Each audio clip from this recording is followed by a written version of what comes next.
Hey friend, Church D coming at you once again. Thank you for tuning into What Does It Take to Win.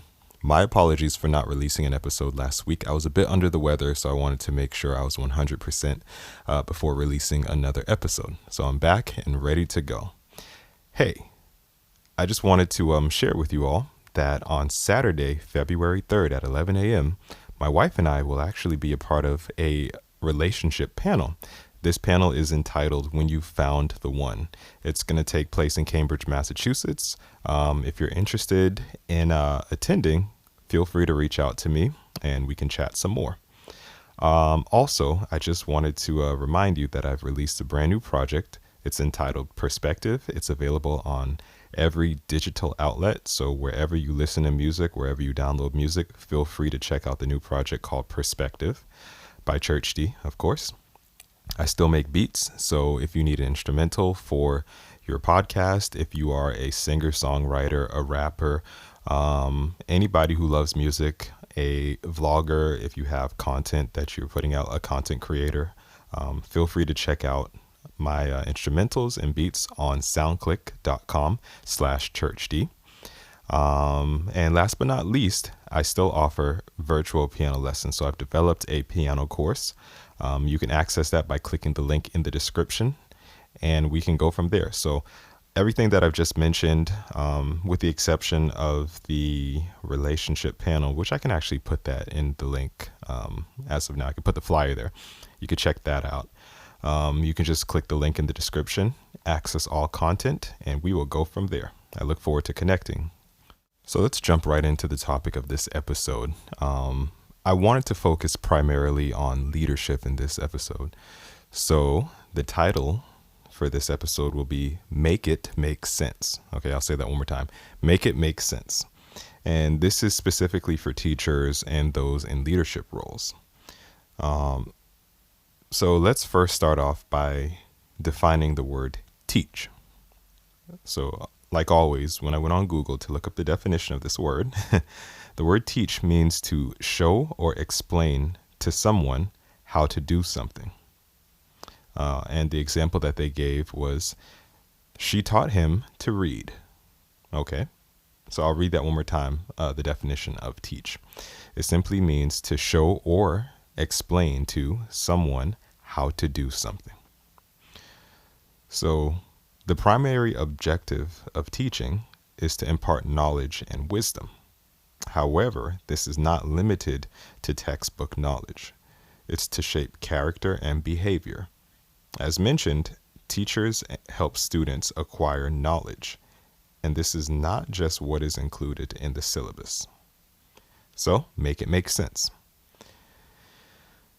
Your purpose as a teacher or leader is not to fail your students or those who are following you, but rather guide them and ensure that they have an understanding of the subjects. If you can't do this, I would suggest that you probably should take a step back from teaching. I wouldn't say quit completely and totally, but take a step back and do some work on your own style of teaching, etc. Okay. As always, I have 3 focal points. So the first focal point will actually be on my perspective of learning and school.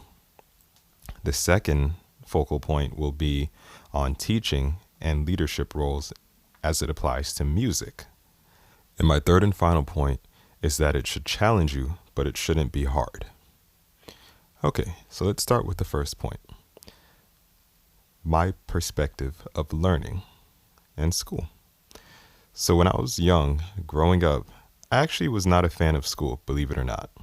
To an extent, I could say I hated school. You know, I hated getting up early and I hated being anxious.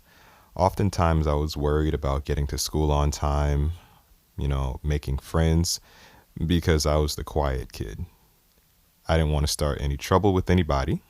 I just wanted to get through my schedule, make good enough grades to graduate, and live my life. So there was like a level of pressure on me when it came to school. And it was interesting too, because I would have a lot of good teachers, but I would always end up with one of the worst teachers. And this is before Rate My Professor came out, by the way. Like in college, you could kind of look up your professor that you're going to choose beforehand. Well, you couldn't do that back in the day. So they would kind of just stick you with the teacher or the professor that many of the students were not fond of, but that's besides the point. But yes, my perspective of school and learning until I reached college, actually, it was not a very good one. I just felt as though school was a form of prison in which you go there, they shove a lot of information down your throat that you can't really grasp right away. And the teachers who are doing it, it's almost as though they didn't care if you learned it. They just wanted you to regurgitate whatever they threw at you and pass a test. As a matter of fact, for a long time in grade school, I was deemed as not being very good at math. I was just getting good enough grades to, pass and move on to the next level. And so I had this in my mind that, okay, I'm just not good at math. That's not going to be my thing. And I should just look into a different subject to major in. So as you might know, by the time I got to my last year in high school, I was considering taking accounting in college. And a lot of people were telling me that accounting is nothing but math. I later on found out that that's actually not true, but that's besides the point. So here I am getting ready to, advance into college, into a university in the fall, as an accounting major who is not good at math. Okay. So I get to college, I get on campus, and I have a couple of math classes to take. And the style of the professors on campus in college, the style that they had was to sort of say, here you go, here's your lesson, here's the book, teach yourself how to do it.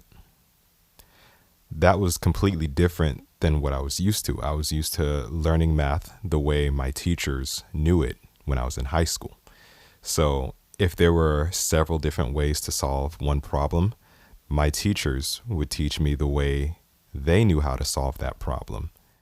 And then when it was time to teach other methods, it became very confusing because not only did the students not understand it, but the teachers teaching it could not properly instruct or teach us how to use those methods. So it became very challenging. All to say, as I was in college, I learned that I really was not bad at math, but rather it was the teachers teaching me. Once I was able to teach myself, I was getting very high test scores, and I was able to get high grades in those math classes, something that I had not done outside of college, prior to college. So it's safe to say I hated school, not because I hated to learn, not because I hated education, but because I did not have the right teachers.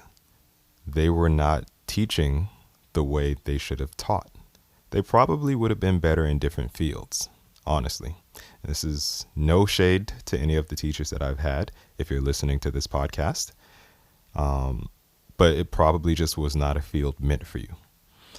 So now let's transition over to teaching and leadership roles as it pertains to music. This is the second point.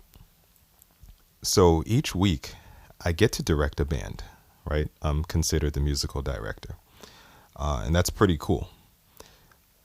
In the field of music, well, in this particular genre of music that we play, there are moments of spontaneity, right?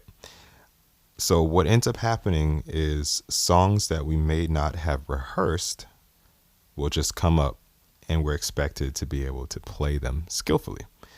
Sometimes songs that we've not even heard like ever in our lives will come up, and we're expected to play them skillfully. That sounds a bit scary, right?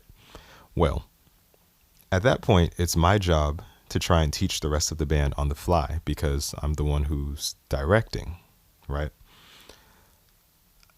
I make it a point to not play something complicated, especially the first couple of times around when we're just trying to get our feel on how the song should go.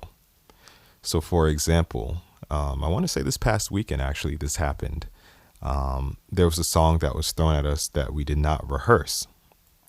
And I had to think quickly. Okay, it's a band of musicians that are playing alongside me. I can't just throw a bunch of complicated changes at them. Go here, go there, do this, do that. Now play this line, etc. No. First, we had to solidify the foundation of how the song is going to go. So I start off with some basic chords. And then we build upon those basic chords. We add dynamics. We begin to embellish. We begin to add different movements and so on. Until finally, by the time the song is reaching that climax, we know it. We can add to it. We can add our own flavor to it. And it's going to sound like something that we've rehearsed or something that we've known like the back of our hands. There were also situations I've been in which the band leader or director knew a song, but the rest of the band did not know it. And these band leaders would play the song, the way it should be played. There's nothing wrong with that. But it would be a more complicated song that you would have to rehearse. And instead of somewhat simplifying the movements for the first couple of times around, the band leader or director expected the rest of the band to sort of just catch on quickly. And that ended up being a mess, honestly, because it was just too much going on. And it was a bit confusing to try and learn something so complicated so quickly. Now, don't get me wrong. There are people who are able to do that. That's a very impressive gift that they have. But the objective of teaching, again, is to show or explain to someone how to do something. So just because you're able to pick up on things very quickly, if you're not able to teach the rest of the band or the rest of your students how to do that very thing, then you're failing as a teacher or failing as a leader. And this brings me to my third and final point, which is actually a good segue. It should challenge you, but it shouldn't be hard. Okay, and I'll say that one more time. It should challenge you, but it shouldn't be hard. So as I was speaking about leading a band every week and having to deal with spontaneity, songs that just come up that we might not have ever heard or songs we just may not have rehearsed, it challenges me as a leader, as a teacher, as a director, because now I have to think ahead of what's happening and figure out how I'm going to make the rest of the team look and sound like they're confident and like they know the music. And now the challenging part for the rest of the team is simplicity. And this, I'm talking about music, of course. Often as musicians, we have to learn this plethora of chords, lines, scales, solos, etc. But the challenge is to hold off on that and wait until the right moment to use it. So now if I'm teaching the rest of the band a new song that they've never heard on the spot, it becomes very tempting to want to play, different scales and different chords until the basic foundation is found out, just to sort of, get comfortable with what's happening. But now the challenge comes where, okay, I have to stop. I have to listen in and really understand what the director of music or what the teacher or what the leader is communicating to me. I have to now take that in, process it, and then regurgitate it.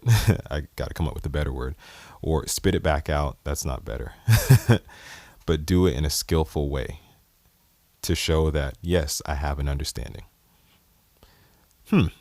Another thought just popped into my mind. Teaching can actually be considered a two-way street. So it's the teacher's job to be able to obviously impart that knowledge upon the student. It's the leader's job to be able to properly instruct those who are following. But now it's the student's job to show that, yes, I've learned this. Yes, I'm skilled enough to take the time and put in the efforts to really perfect what knowledge you're imparting into me. So that was like a bonus point. And that, my friends, is the end of this episode. So let's do a quick recap of the 3 focal points. The first point dealt with my perspective of learning in school. And I was not a fan of school, not because I hated school, not because I hated getting up early, not because I hated education, but rather it was the style of my teachers and professors. The second point deals with teaching and leadership roles in music. Sometimes you can't play the complicated material right away if you don't know the song. It's okay to simplify it, dumb it down a little bit, and then build the dynamics later. My third and final point is that it should challenge you, but it shouldn't be hard. Yes, there should be a challenge. Yes, it should, require you to try hard. But at the end of the day, it shouldn't be so hard that you fail. Thanks for listening to this podcast. I hope it blessed you and I hope it encouraged you. Hey, don't forget to hit that subscribe button and to share this. Share it with your friends, share it with your family, share it with people you don't even like. Share it with that person who keeps bothering you for advice. I got you covered. And lastly, if you'd like to connect with me, just click the link in the description for all of my content. I have some great things in store for you. Thanks for tuning in. God bless.